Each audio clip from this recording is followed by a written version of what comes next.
साथियों नमस्कार, मैं कमल सिंह फिर एक नए अपडेट के साथ साथियों उपस्थित हुआ हूं। साथियों आज का अपडेट हम जो बताने जा रहे हैं उसमें मध्य प्रदेश शासन वाणिज्य कर विभाग का एक राजपत्र जारी हुआ है, जिसमें संविदा कर्मचारियों के लिए, ओबीसी कर्मचारियों के लिए कुछ संशोधन किए गए हैं। तो उस संशोधन को हम आपको बताएंगे पूरी तरह से, लेकिन उस संशोधन पर, उस अपडेट पर चलें उसके पहले हम आपसे कहना चाहेंगे, हमने अपने वीडियो में अभी कर डाला था कि जो कर्मचारी चाहे आउटसोर्स के हों चाहे निष्कासित कर्मचारी हों, जो हमारे माध्यम से लड़ाई लड़ना चाह रहे हैं, तो हमारे नाम से एक पत्र जारी कर दें। लेकिन आउटसोर्स कर्मचारियों का अभी तक हमें एक भी पत्र जारी नहीं हुआ है, लेकिन मैसेज सबके आते हैं कि आप हमारी लड़ाई लड़िए। तो साथियों हम यहां पर आपको बताना चाहेंगे कि लड़ाई हम आपकी लड़ सकते हैं, उसमें कोई दो राय नहीं। आपके अधिकार भी दिला सकते हैं, उसमें भी कोई दो राय नहीं, क्योंकि मुझे आत्मविश्वास है कि आप जिस परेशानी से गुजर रहे हैं उस परेशानियों से आपको निजात मिल सकती है, उसमें कोई दो राय नहीं है। लेकिन मैं अपने नाम से पत्र क्यों मंगा रहा हूं यह हम आपको बताना चाहेंगे, क्योंकि मुझे ऐसा लग रहा है कि जिस तरह से हमारे संगठन के जो नेता थे उन लोगों का ईगो भारी हो रहा था कि मैं इनको साथ में क्यों लूं। तो साथियों मैं आपको बताऊं, क्योंकि मैं कर्मचारी नहीं हूं, और कर्मचारी नहीं हूं तो एक संवैधानिक एक्ट होता है सरकारी काम में बाधा पहुंचाना। तो साथियों मैं एक सामाजिक कार्यकर्ता हूं, एक आरटीआई एक्टिविस्ट हूं, एक रिपोर्टर हूं। तो इन तीनों चीजों के होते हुए यदि आप हमें पत्र लिखते हैं तो हम आपके अधिकार की लड़ाई लड़ पाएंगे।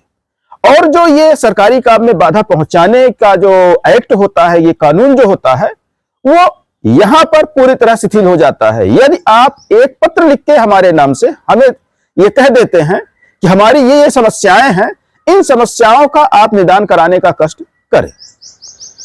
तो साथियों यदि पत्र आप लिख सकते हैं तो ही हम आपकी लड़ाई लड़ पाएंगे। यदि पत्र नहीं लिख सकते हैं और आपका भी ईगो भारी हो रहा है कि मैं इनको पत्र क्यों लिखूं, तो कोई दिक्कत नहीं है, फिर तो लड़ाई लड़ पाना पूरी तरह असंभव हो जाएगा। तो साथियों यदि आप अपने अधिकार के लिए लड़ना चाहते हैं तो इतना काम तो आपको करना पड़ेगा। एक पत्र हमारे नाम से जारी करेंगे तो ही हम आपके विभाग में जाके आपकी लड़ाई लड़ पाएंगे, अन्यथा मैं एफआईआर का भागीदार नहीं होना चाहता, क्योंकि मुझे पता है कि यदि मुझे सरकारी काम में बाधा पहुंचाने के जुर्म में यदि जेल हो गई तो कोई नहीं दिखेगा, क्योंकि यहां स्वार्थी लोग ज्यादा हैं और हम को लक्ष्य तक पहुंचाने वाले लोग बहुत कम हैं। तो मेरा भी काम रुक जाए ऐसा मैं काम कभी नहीं करूंगा। तो साथियों चलते हैं अपडेट पे। साथियों ये जो राजपत्र है मैं आपको दिखाना चाहूंगा, इसमें कई तरह के संशोधन किए गए हैं। तो जो पहला संशोधन इसमें है, तो पहला संशोधन किया गया है हमारे संविदा कर्मचारियों के लिए।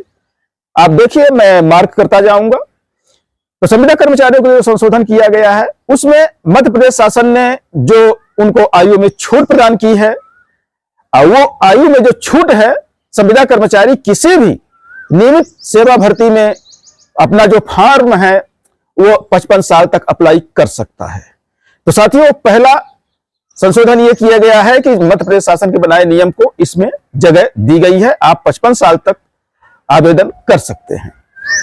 दूसरा संशोधन जो किया गया है वो आरक्षण को लेकर किया गया है कि शासन ने जो संविदा कर्मचारियों के लिए जो आरक्षण निर्धारित करेगी वो भी उपबंध इस पे लागू होंगे। तो साथियों दूसरा संशोधन। लेकिन जो तीसरा संशोधन किया गया है वो सबसे खतरनाक संशोधन किया गया है, और वो संशोधन है जब आप फॉर्म भर देंगे, परीक्षा में बैठेंगे, तो वो पासिंग मार्क को लेकर है, क्योंकि हर एग्जाम का, हर परीक्षा का एक पासिंग मार्क हर विभाग तय करता है कि कम से कम इतने अंक आपको लाने होंगे। अभी तक आपको पता है कि एसटी, एससी, ओबीसी ये तीनों आरक्षित वर्ग थे, तो इनको पासिंग मार्क में भी आरक्षण मिलता था, यानी जो पासिंग मार्क होता था सामान्य वर्ग का, उससे 10% की छूट मिलती थी इन तीनों वर्गों को। जहां 50% लाना है सामान्य वर्ग के लोगों को, वहीं पर एसटी एससी ओबीसी को सिर्फ 40% अंक लाने रहते थे किसी भी परीक्षा में। लेकिन यह पहली बार ऐसा हो रहा है कि यहां पर जो ओबीसी हैं उनको इस छूट से बाहर कर दिया गया है, यानी सामान्य श्रेणी की कैटेगरी में ओबीसी कैटेगरी को ला दिया गया है। तो साथियों, यहां पर हम यही कहना चाहेंगे कि आने वाले समय में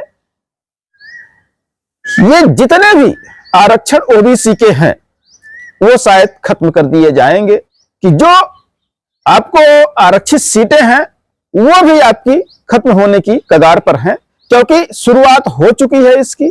पहली बार आपको यहां पर जो पासिंग मार्क हुआ करता था परीक्षा में, नियमित भर्तियों में, उसको हटाया गया है। यह पहला विभाग है वाणिज्य कर विभाग, जो कि पहली बार आपके पासिंग मार्क को सामान्य के पासिंग मार्क के बराबर कर दिया है, यानी कि यहां की जो भी भर्तियां निकलेंगी उसमें पासिंग मार्क ओबीसी और सामान्य वर्ग के लिए 50% होगा और एसटी एससी के लिए वो सिर्फ 40% होगा। तो साथियों, इसी अपडेट के साथ लेते हैं विदा। बहुत बहुत धन्यवाद, नमस्कार, बने रहिए हमारे चैनल के साथ।